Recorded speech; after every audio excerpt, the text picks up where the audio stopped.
Hi, Tom Lynch here in the studio, getting ready for a workshop in a day or two. Always asked about the art supplies, and I send out an art supply list, and I could just hear people saying, okay, great, I'm signing up for another class, and I got to buy this extra tube of paint, or yeah, I've got good paper, what difference does it make? So I'm not even going to tell you right away the art materials I'm using.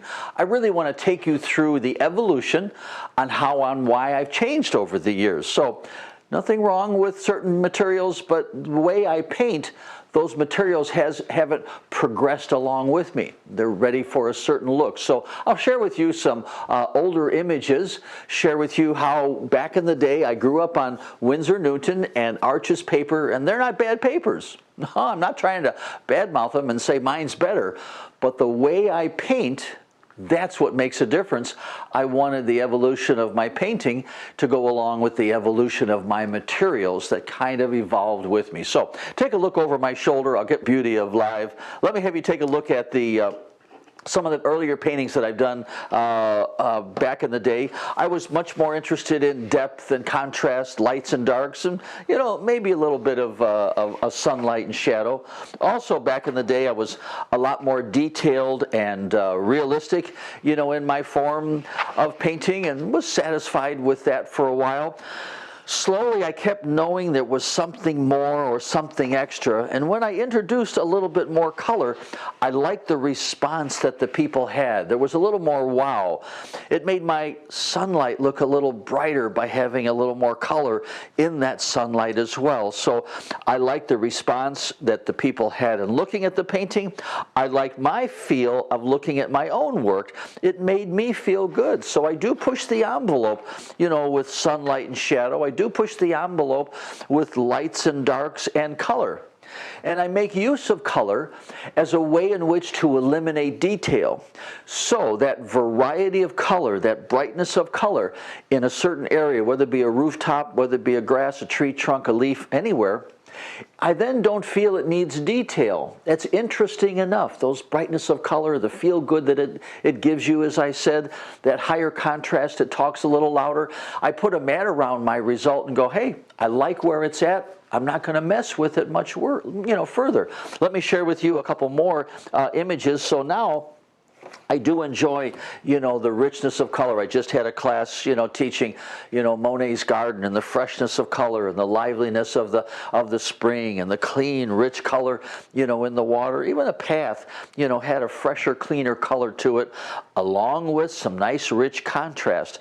So there's where the brand of paint, I couldn't get this kind of a dark, and let me show you this dark. I couldn't get these darks to be that clean, that rich, that lively, with Payne's Gray, neutral tint, or lamp black. And so now I can share with you, I use Sennelier for that reason. The extra color, they use a honey in the mixture, so their color just has a little extra burst. I like when I squeeze out the tube of paint, it melts into the palette. So when I'm mixing, it energizes my brush right away. I don't have to massage or dissolve the color. So I have ready color getting into my palette right away, and then I can lay down a nice richness of color because the brand is more colorful already, and that's one of the reasons I like it. Now, I get a bonus along the way. There's a certain characteristic called oxgall that's in the majority of brands. They don't have that, so dry color will then be able to be re-wet and softened once again, not only on the palette, but on the painting as well. One last image, and I want to share with you a couple of things about color. I also enjoy doing some powerful darks. I like doing, night scenes, the drama of the night scene. And so this is getting dark, but it's not getting dull, not getting gray, not getting too, dirty looking. So the colors that I use, Sennelier doesn't have a lot of white paint in their yellow ochre or their cerulean blue. Those are colors that I make use of in my palette. So, that's an important part of developing the painting. So I like still a clean, fresh, transparent look. Even though it's dark, I can still have the transparency along the way. So let me share with you a couple characteristics where the paper makes a difference. So if you like color and you like contrast, and I think you've got the idea, I like color and contrast, but now you know why. It just helps one replace the need for detail. And hey, If you're not that colorful, well, you can start out colorful and you could always gray it down. It's easier to gray down a dirty color, easy to gray down a bright color than it is to brighten up a dirty color. So that reason alone, you might want to expand.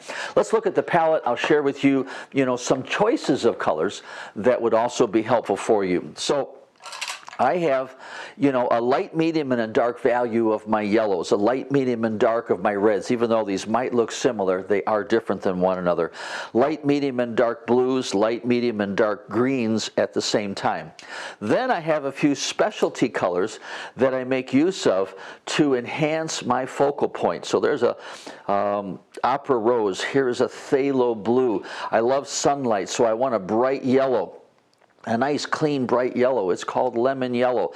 Other brands' yellow ochre, the name lemon yellow is kind of dirty, but in Sennelier, their brightest yellow.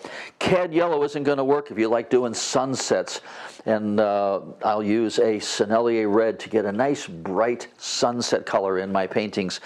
A richness of sunlight. I like doing sunlight and shadows. So here's a phthalo green light. And so those are somewhat important colors for me as well, because I make use of them when I want to have a very strong impact area. You know it as focal point. I call it an impact area. So I have those colors I showed you as enhancers, and I want a super dark as well that's not dirty. And here's where that blue indanthrene. So no one has a color. Winsor Newton didn't have a color like that, and it wouldn't work as well if it was a Payne's gray, a neutral tint, or a lamp black.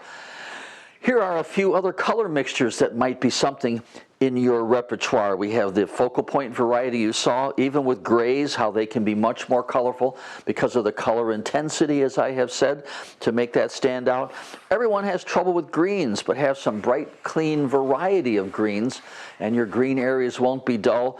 And as I said, the darks. Look at all of the rich, colorful variety in those darks area. Not too opaque, not too dull, very exciting and intense. So there's a reason for the paint. Here's a selection of colors that I would suggest, that light, medium, and dark, choices, and then those specialty colors for focal point, those specialty colors for the sunlight and shadow effect that make a difference in the paintings. Let me take a minute and share with you a thought or a word on the paper I use as well. So I like a paper that doesn't let the color soak in too fast or soak in too far. I'll touch on spray bottles in a minute, and that has an effect on it as well. The softness of Sennelier doesn't clog my spray bottles at the same time, so there's another factor that fits in with me. I like in a workshop, if a student makes a mistake, we can scrub it off and then repaint in that same area.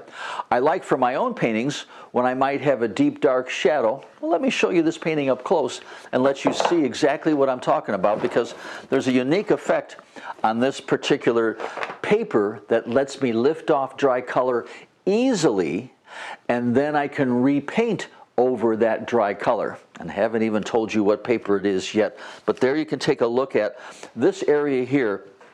I was able to create all of that art by lifting off dry color. At one time, that was very dark, solid dark, just like you see, above my hand here. I have an example. So at one time, it was dark like this. I was able to re-wet the color because it doesn't have oxgall. So Sennelier does not include oxgall, which hardens the color after it dries. So I could wipe off color for the fence post, for the rooftop, for the tree and the branches. And then, even a better issue, I can repaint where I've done the lifting. So other papers, you can't paint over an area where you've done heavy lifting. I went back and added a few touches of color later on, which I could do because it lets me do that. I'll give you a little example. Let's do that. Let's take a spare sheet of paper here and share with you the lifting technique. So for example here, instead of having protected with liquid frisket, I think a suggestion of buildings and so forth in this background, I was able to lift off dry color and capture the look of architecture away from the focal point, and there it is. Look at all the art that I was able to create by lifting off dry color. So this area at one time was just like this. I'll give you a quick little example on how how that works out. So that's the paper helping me paint areas that are in a shadow, somewhat subtle. Let's say that I wanted, you know, I have a fence line going across the front of this. So the sailboats, the rooftops, all of that was created by this, painting with water on my brush, blotting for a second, and then lifting off that color. Yes, that allowed me to lift off that dry color. I could go back, let's say on the sailboat, and I could still, now I did that earlier, lift off. Now I can come back and paint over that area and hold a nice sharp edge. Maybe there was going to be a tree, you know, going through the area of the rooftop, and part of the trees will be a light value in a dark area. So just that section alone, I'll turn the paper, just that section alone I can lift off. So I could have branches being showcased in that area. Let me just connect that one last branch over to the tree, over to the rest of the tree. So I could indicate those things, and if for some reason I didn't like what I had, then I could just take water on my finger and then just smooth it out and blend it back in. So I have the ability to play with after it's dry, to make corrections after it's dry. Let me even share with you this idea. I was thinking that that section back there was a little too dark. I'll back you up, you can see this. So now I'm going to share with you how I can gradually lift off color, and I'm going to use a spray bottle. So I have a trigger sprayer, and I'm going to spray off paint and just lightly remove color. Let's say that that was just a little dark, and everyone in the room starting to back away. So thanks very much. So the starting to remove some dry color. So again, this paper is completely dry. The paint is completely dry. You can see nothing's happening here. I'll lay the towel, turn it upside down, and let you watch this. Watch color lightly disappear. So I'm going to just take a little bit of color off.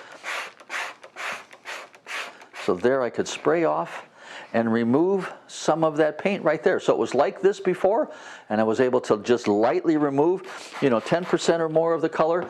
So a fine mist spray, just lay a towel on the whole thing flat.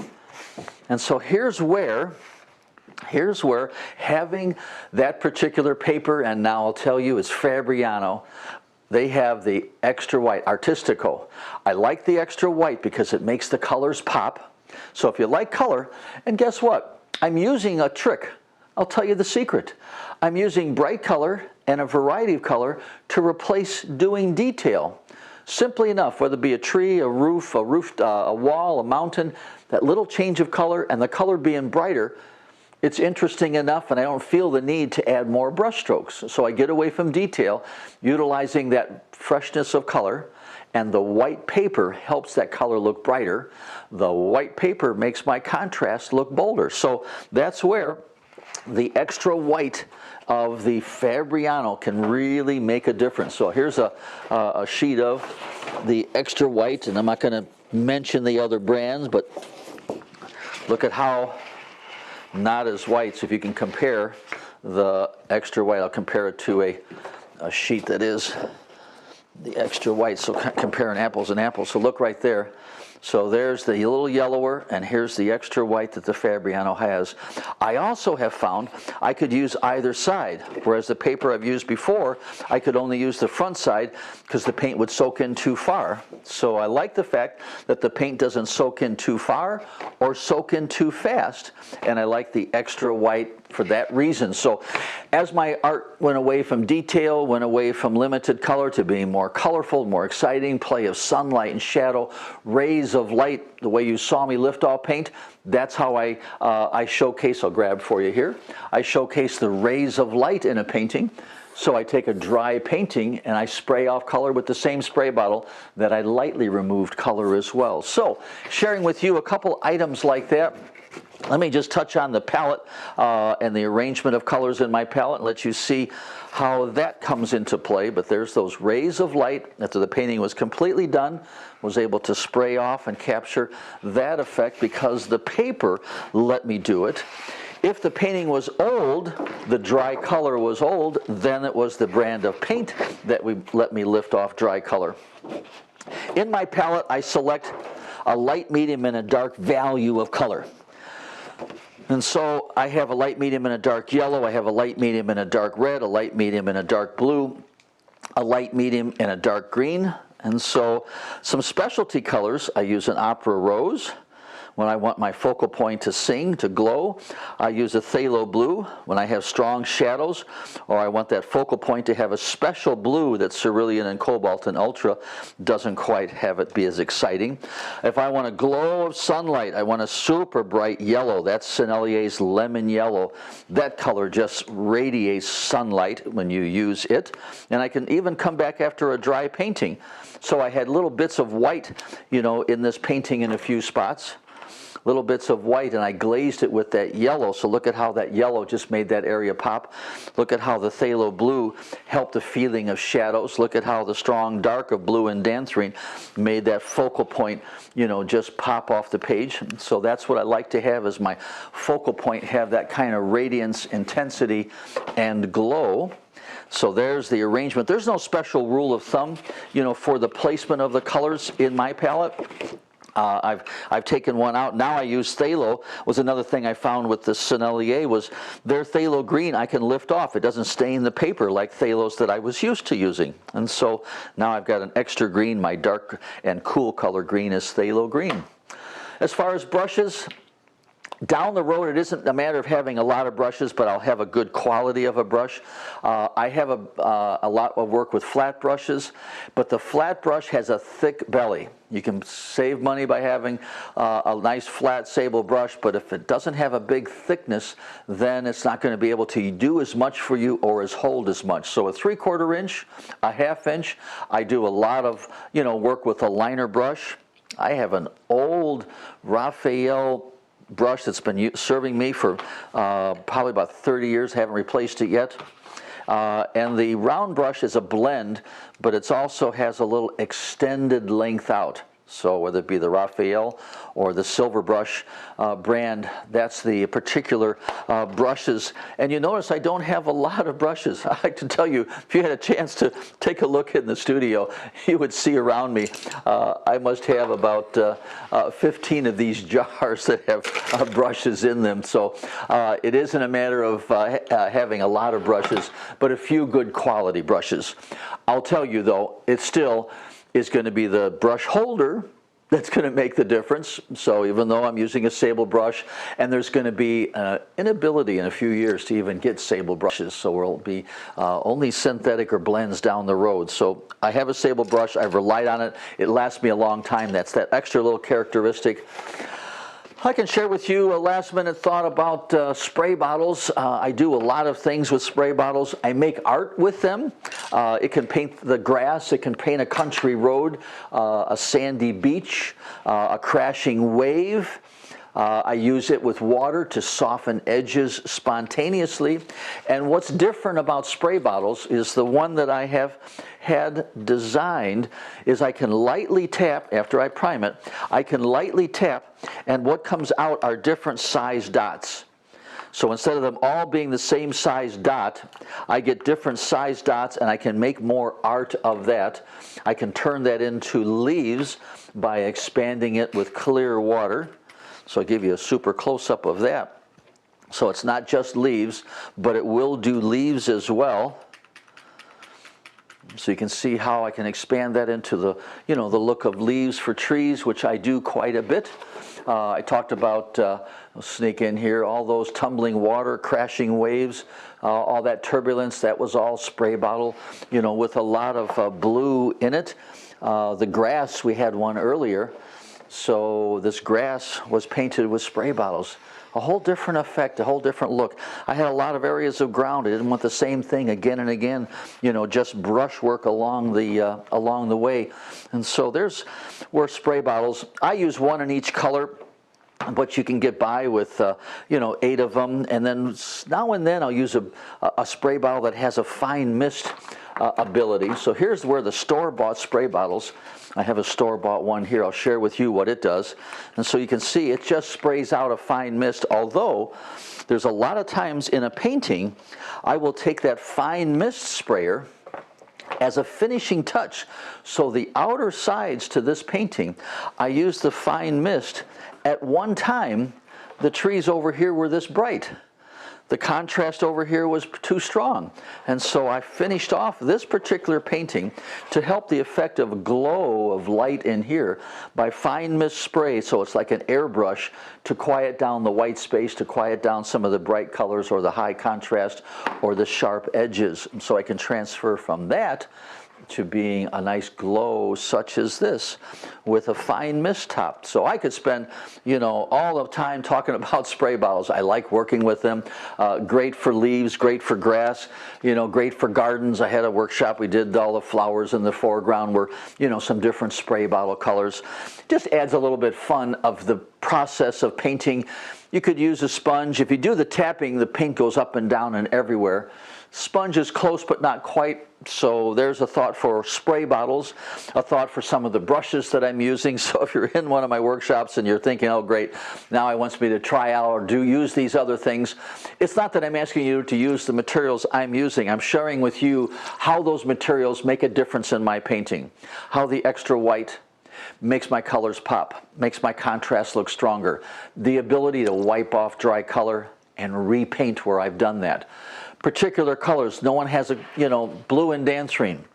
I grew up on Winsor Newton. There's no such color like it, so it's not going to be able to get the darks. You might be watching me mix some great colorful darks, you know, and it wouldn't work. So my focal point, that radiance of the focal point, I have those super bright colors. So that's the reason, you know, that I suggest in a workshop a couple of the colors. You don't need all, you know, 16, you know, 3, 4, or 5 colors will get you close so that you have the chance to get that sunlight, that shadow, and that contrast, wiping off dry color, or if you made a mistake and can have fun with it that way. And that gives you a confidence. If you know that you can lift off the color after it dries, when you didn't like it, you'll paint and not worry about making a mistake. So if I can take away the thought of mistakes in watercolor, you'll have more fun and keep on painting more. So just wanted to share with you a little quick explanation of the materials I use and why. There's a lot more to be said about, you know, spray bottles. So join me in a workshop, a lot more to be said about the focal point, some sunlight and shadow. That's what I'm all about. So if you like sunlight and shadow, you like color and contrast, join me for some fun, lots of energy. The beauty of online is you can stop, rewind, fast forward, see it up close, project it on your TV. Holy cow, this is kind of cool for taking a workshop, seeing it that particular way. So I'll slow down, I'll have some fun, I'll take it a step at a time. I hope to see you in class soon. So thanks for letting me share with you a thought about materials and why I use them more than just you got to use them because I said so. Okay, thanks for watching. Hope to see you in class soon. Bye for now. You can get